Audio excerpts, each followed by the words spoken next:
Alam niyo po, nagulantang ako kasi nga, pagkagising ko, nakita ko yung statement ni VP Sara kung saan kinokondena ni VP Sara yung hindi nila inaasahan na pagbisita di umano ng mga opisyales galing sa Embahada ng Pilipinas kay Tatay Digong sa kulungan. Ang sabi ng embahada, ito daw ay welfare visit kay Tatay Digong. Ang sabi naman ni Inday Sara Duterte, kinokondena nila ito dahil una-una, talaga namang napakatagal na ni Tatay Digong, 6 na buwan na, wala namang consular visit talaga nangyayari. At pangalawa, ang tingin nila, ito ay kabahagi ng pag-iispiya kay Tatay Digong at ito ay may banta sa buhay ni Tatay Digong. Well, siguro bago natin pag-usapan yung nararamdaman ng pamilya ni Tatay Digong, talaga namang kinakailangan sabihin natin na isa talaga sa katungkulan ng embahada ay yung tinatawag na consular services, yung mga serbisyo para sa mga mamamayan. At kasama dyan sa mga serbisyong yan ay yung pagbisita sa kanilang mga mamamayan na mga nakakulong. In fact, sangayon sa Vienna Convention on Consular Relations, kinakailangan ipagbigay alam kaagad sa consular services ng isang bansa kung isang Pilipino ay nahuli sa kulungan at kapag ito ay hindi binigyan ng abiso ang ating consular service, pwede maging dahilan yan na mabaliwala ang kahit anong paglilitis laban sa ating mga mamamayan. So, malinaw, nakabahagi talaga yan ng trabaho ng ating embahada, lalong-lalo na yung consular service. Pero ang tanong, ito naman ang tanong, unang-una, bakit ngayon lang, matapos ng 6 na buwan, na nagkaroon ng ganyang consular visit? Alam nyo, importante yung consular visit kasi ang possibility kapag ikaw ay isang Pilipino na nakulong sa isang malayong lugar, walang bibisita sa'yo. Dahil karamihan naman ng mga nakukulong na mga Pilipino ay hindi naman dating presidente, mga OFWs. At wala namang kakayahan ang mga OFWs, ang pamilya ng OFWs na talagang bumisita sa kanilang mga mahal sa buhay pag sila ay nakulong sa iba't ibang parte ng daigdig. No? So, importante yung consular visit una-una para masigurado na merong abogado na tutulong doon sa Pilipino. At pangalawa, maibigay yung mga pangangailangan sa kulungan. No? Now, kinakailangan ba yan ni Tatay Digong? Siyempre hindi. Alam na alam naman ng embahada, merong abogado si Tatay Digong. In fact, sa huling pagkakaalam ko, 10-10 na yung abogadong yan. No? Pangalawa, ito ang crucial. Alam naman ng embahada na hindi nawawala ng bisita si Tatay Digong. In fact, 4 na beses isang linggo siya'y binibisita ng immediate member of the family. So hindi nila po pwede sabihin na, abay, kami nag-aabala lamang dahil baka walang bumibisita kay Tatay Digong. Minsan lamang nawala ng bisita si Tatay Digong ng mga 2 linggo nung merong pumigil sa pagbisita ni Ma'am Hanilet. No? Pero bukod dun sa pagkakataon na yon, hindi po nawawalan ng bisita si Tatay Digong 4 na beses isang linggo at yan po ay immediate members of the family. At nagkaroon na nga sila ng siste kung saan sila ay nagre-rego doon kung sino talaga ang pupunta sa dahig para bisitahin si Tatay Digong. Kahapon nga pala po, no, matapos yung briefing ni Ma'am Elizabeth at ni Isabel, sila po ay nagpunta sa H&M para bumili ng hoodie. Kasi nagustuhan daw ni Tatay Digong yung hoodie na suot-suot ni Isabel, kaya binili nila ng hoodie si Tatay Digong at si Ma'am Elizabeth, hindi binigay o hindi niya planong ibigay yung hoodie pagkagaling sa H&M.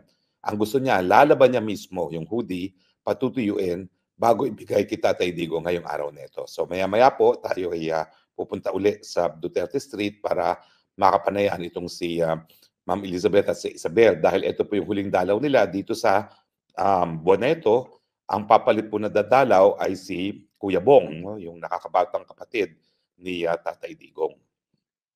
So, bagamat kasama yan sa talagang katungkulan ng consular service na isang embahada, yung pagbibisita para masigurado na mayroong abogado at lahat ng pangangailangan ay naibibigay, alam naman ng consular service dito sa Dahig na unang-una may abogado na si Tatay Digong, pangalawa, palagi siyang binibisita ng mga kaanak.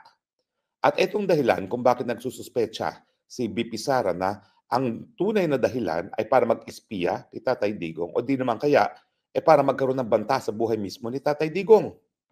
Alam niyo po, may isang leader na linitis din dito ng dating former tribunal, Tribunal for the Former Yugoslavia na dating presidente ng um, um, Serbia.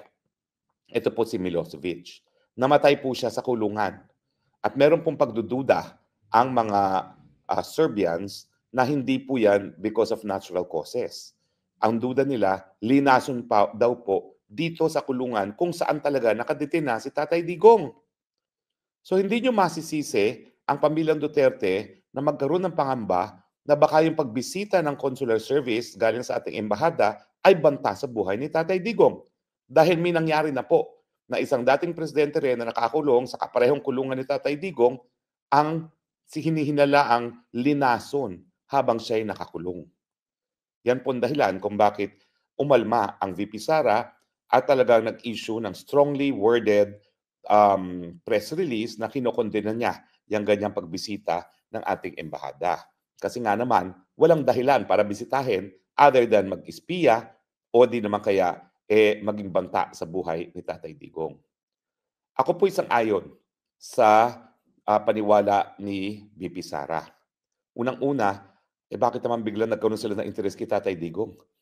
Yung mga naunang panahon na hindi pa nakakapasok si VP Sara, yung first 3 days namin dito sa The Hague. In fact, yung first 2 days lang, yun, we appreciate na binisita nila si Tatay Digong. At yung mga panahon na yun, nagbigay sila ng mga sweaters. Kasi nga naman, umalis si Tatay Digong, ang dala-dala lang niya ay yung damit sa kanyang likod at wala nang iba. Bumaba ng eroplano, naniwala man ng jacket, samantalang height of winter pa yon dahil Marso. So yung pagbisita nila sa unang 2 araw ni Tatay Digong is well appreciated at kinakailangan talaga yon kasi hindi pa nga nakakapasok si Inday Sara sa kulungan mga panahon na yon. Pero mula nung nakapasok na si Tatay Digong, talaga namang hindi na sila bumisita dahil wala na pangangailangan. Dahil hindi na siya iniwan ng immediate family. Palaging narito na nga, nagsasalinsinan sila para ibigay ang lahat ng pangangailangan ni Tatay Digong. Now, bakit pa suspitsyoso talaga ang timing ng pagbisita ng embahada? Unang-una, walang abiso sa pamilya. Alam naman nila na palaging may pamilya rito. Alam naman nila na naririto ako sa dahig. Alam niyo po, palaging bantay sa akin yung embahadang yan. Kasi nga po, hindi nila alam, meron din ako mga insiders na meron talaga silang nakatalaga na nagbabantay sa akin. No? At talaga namang kabahagian ng trabaho nila, bantayan yung mga kalaban ng administrasyon. No? Meron pa nga akong larawan ng isang Philippine Embassy personnel na talagang nagmasid kung saan ako nakatira. Ang hindi niya alam, napicturean ko na siya. Kaya kung may mangyari sa akin, alam na po ng aking mga kasama, si Vine at si Mary, kung saan kukunin yung larawan ng taong ito. No? Na talaga namang siguro binilangan ko siya, mahigit 4 na oras, nandun lang nakatayo sa labas ng aking apartment. Now, so, ang conclusion talaga, hindi sila concerned sa welfare ni Tatay Digong. Siguro unang-una, gusto nila malaman talaga ang estado ng pag-iisip ni Tatay Digong. Para sa ganon, kung talagang sa tingin o hindi naman sa tingin nila, ang gagawin nila ay magbibigay ng impormasyon doon sa mga biktima para sabihin, kontrahin nyo yan, na he is unfit to stay trial. Kasi sa tingin namin, malinaw ang pag-iisip. Isa po yan. Pero pangalawa, gaya nung nangyari doon sa Milosevic, no? At gaya doon sa pangamba ng mga Serbians na siya'y nilason, kapag sila po'y nakapasok, dahil yan po ay consular visit, yan po ay privilege din. Parang bisita ng abogado. Hindi bugaya ng bisita ng mga pamilya na palagi may nagbabantay. Kapag consular visit po yan, wala rin nagbabantay. Kasi pribilehiyo yan ng isang consular official. No? Ano ba naman yung sabihin, ito po, Tatay Digong, para sa vitamins ninyo. Tapos, lason pala yun. Di wala na si Tatay Digong. Sa katunayan, bagaman tayo nalulungkot na kinidnap ni Marcos dito si Tatay Digong, at least ang positive side dyan, sigurado tayo hindi nila papatayin si Tatay Digong sa Pilipinas dahil nandito ngayon sa The Hague. At dahil nga po dito sa suspitsosong pagbisita ng consular official dito sa kay Tatay Digong sa kanyang kulungan, ngayon lumalabas ang possibility na baka yan nga ang plano ng mga bangag sa Pilipinas na tuluyin ng igurgur ang Tatay Digong sa pamamagitan kunwari ng consular visit at pagbibigay sa kanya ng kunwari mga vitamins na laso naman. O kung hindi naman outright na saksakan lang yan na kung ano para matigok na si Tatay Digong.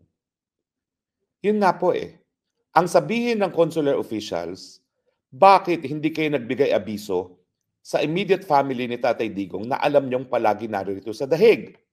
Kung hindi niyo alam kung saan hahagilapin ang kanilang immediate family member, alam niyo kung saan niyo ako hahagilapin dahil palagi niyo akong binabantayan sa aking bahay. Bakit hindi man kayo nagbigay ng abiso sa akin nang ito'y maparating ko sa immediate members of the family? Kasi sasabihin nila, hindi namin alam kung saan nag-i-stay yung mga immediate members of the family dahil sa totoo naman, hindi naman niya ina-anunsyo ng pamilya for security reasons. Pero bakit hindi sa akin pinadaan? Dahil ako naman, palagi may contact ako sa mga kapamilya. Yung lack of transparency, yan yung dahilan kung bakit nagdududa ngayon si VP Sara at marami sa ating Pilipino na meron talagang maitim na balak ang mga pagbisita kay Tatay Digong galing sa Embahada ng Pilipinas. Now, to be fair, karamihan naman talaga ng opisyales ng DFA ay professionals. Pumasa sila sa isang mahirap na examination para sila ay maging kabahagi ng career foreign service. Dalawa po yan, yung career, yung pumasa ng FSO, at yung mga political, yung hindi pumasa ng FSO, pero tinalaga pa rin ng presidente. So, karamihan naman talaga ng mga bumibisita ay mga professionals na pumasa ng FSO. Ang problema, hindi natin alam kung sino yung bumisita. Kung ang bumisita ay yung Consul General, kilala ko po yan. Yan ay isang abogado.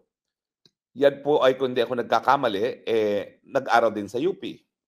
O di naman kaya sa San Beda, hindi ko na maalala. Alam ko si Ambassador Malaya, UP yan. Parang yung congen ata ay San Beda, no? Kung di ako nagkakamali.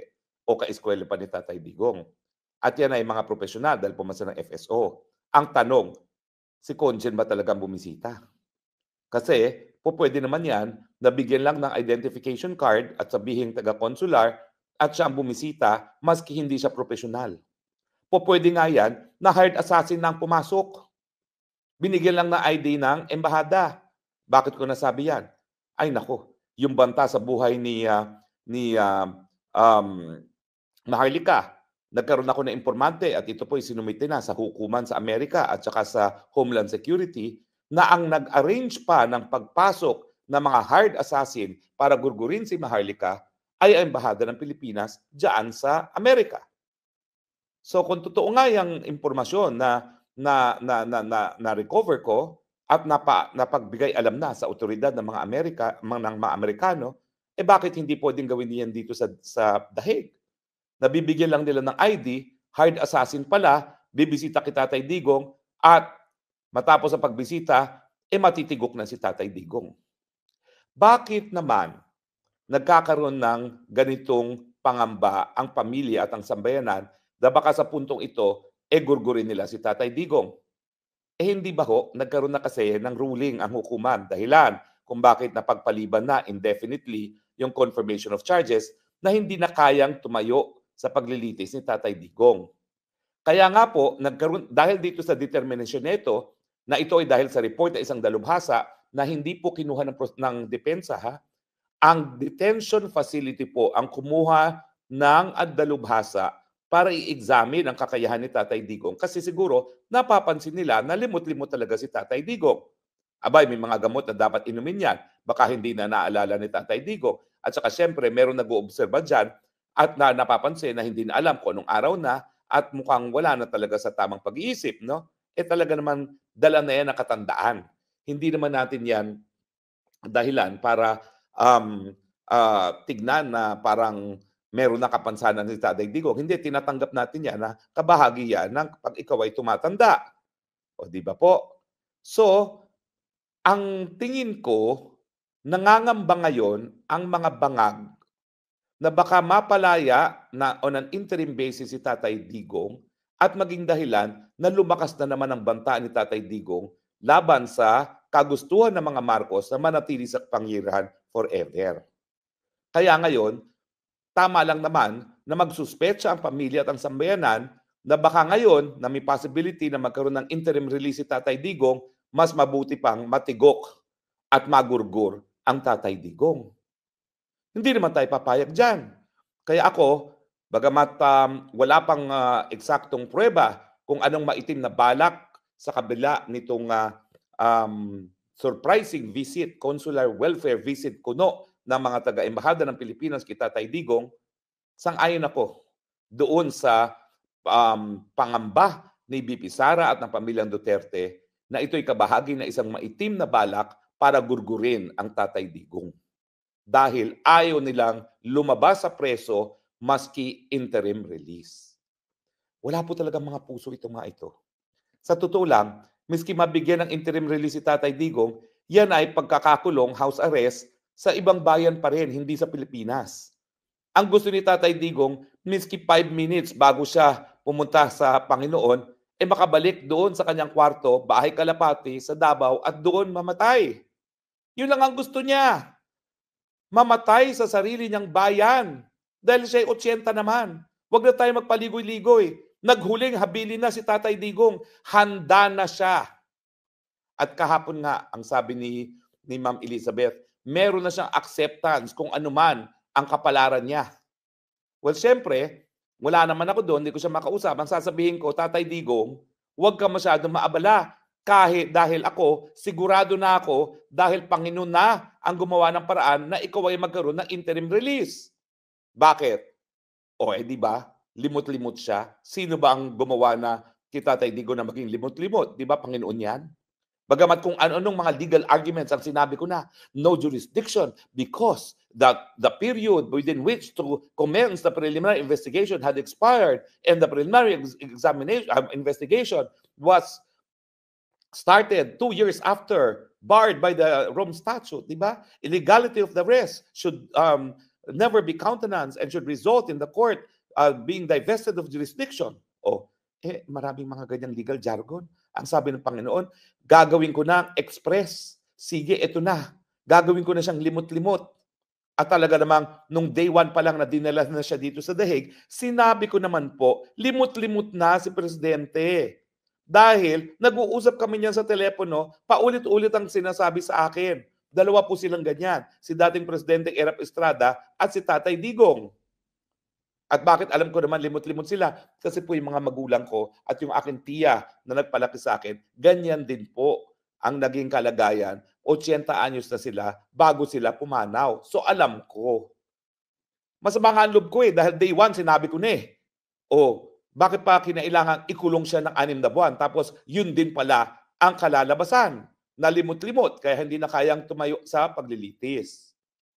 Pero dahil nga po, yung kanyang pagiging limot-limot, ang susi para mabigyan siya ng interim release, sigurado po ako na mga bangag administration, lalong-lalo na dahil sunod-sunod ang mga pagsubok nila sa Pilipinas, dulot nitong mga anomalyang mga flood control projects at yung walang tigil na pagdating ng mga bagyo na nagre-resulta na gawing lawa ang buong Pilipinas, ayan po, iniisip nila, hindi po pwedeng makalabas ang Tatay Digong na buhay. At kaya sigurado po ako, may mga tao dyan sa administrasyon na bangag na nagnanais na tigukin at gurgurin ang presidente nating Digong. Ulitin ko po, bakit? Una, alam nila, mayroong pamilyang bumibisita. Hindi nauubusan ng bisita 4 times a week. Kung talagang welfare visit yan, bakit hindi man lang nagbigay abiso? Pangalawa, alam nilang may abogado. Kung hindi nila makontak ang abogado, kontakin nila yung abogado. O kung hindi naman yung abogado, di sana kinontak nila ako nang ako ay nakipag-ugnayan dun sa pamilya. Kung kailan ko lang nakita yung ambassador dyan Nagkaroon kasi dito ng parang embassy fair. Siguro mga 2 linggo na nakakalipas. Binigyan pa ako ng mga matamis ni Ambassador Malaya. Bakit hindi nila ako kinontak? Kung gusto nila makontak ang immediate family para humingi ng abiso na sila ay bibisita. At pangatlo, yun nga po dahil lumalakas na ang panawagan ng Marcos resign, alam natin bilang ng oras ng administrasyong bangag. At itong dahilan kung bakit pinagpaplanuhan siguro nila ang paggurgur kay Tatay Digong. Ating panawagan, ICC. Nagsalita na pong pamilya. Huwag niyong papayagan ang consular visit dahil pag yan, nakapasok ang isang assassin at minangyari kay Tatay Digong, naku po, kayo ang sisisihin ng sambayan ng Pilipino. Di po ako nagloloko dyan. Kayo po talaga ang sisisihin. Hindi lang ng sambayang Pilipino, kundi ng buong mundo. At magpapakita yan na kayo po, hindi lang kayo nakipagtulungan sa kidnapper nung dinala dito si Tatay Digong. Pag binangyari po dyan dahil papasok kayo ng hired assassin, alam ng buong mundo na nakipagsabwatan din kayo sa mga mamamatay tao para mawala ang tinik sa mga Marcoses. At yan po si Tatay Digong. Well, sana po, huwag nang magpapasok muli ng kahit sino bukod sa pamilya at sa mga abogado ni Tatay Digong ngayong nalalapit na po ang kanyang interim release. Uulitin ko po, dahil nagdesisyon na ang hukuman na wala na siyang sapat na kakayahan humarap sa paglilitis, wala na pong hadlang para siya ay mabigyan ng interim release. Sabi ni Inday Sara, hindi po yan sa Japan. So uulitin ko po, ang suspecha ko, most likely it is Belgium, France, or Germany.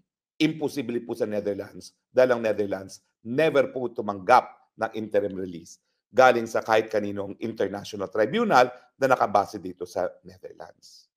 Pero ang panawagan ko sa lahat, sambayan ng Pilipino, patuloy po nating pagdasal si Tatay Digong, lalong-lalo na ang kanyang kalusugan at ang kanyang kaligtasan. Kahapon po, mayroong pastora taga Switzerland, napakaganda po ng dalangin niya para kay Tatay Digong. At patuloy po tayo magdasal. Dahil ang sabi naman po ng Panginoon, ask and ye shall receive. So pray to the Lord to protect Tatay Digong from the hands of evil individuals who want to eliminate him, and pray for his continued good health hanggang siya po ay tuluyan ng makabalik sa Pilipinas. Maraming salamat po, at sa mga walang yang nagbabanta na gurgurin si Tatay Digong, kalimutan nyo na po yan dahil napakatindi po ng hagupit na aabutin nyo pag ginawa nyo po yan. Maraming salamat po sa patuloy niyong pagtangkilik. Ito pong yung Spokes ng Bayan, Harry Roque, nagsasabi, I love you, Philippines. You're the only country that I have. You're the only country that I will love.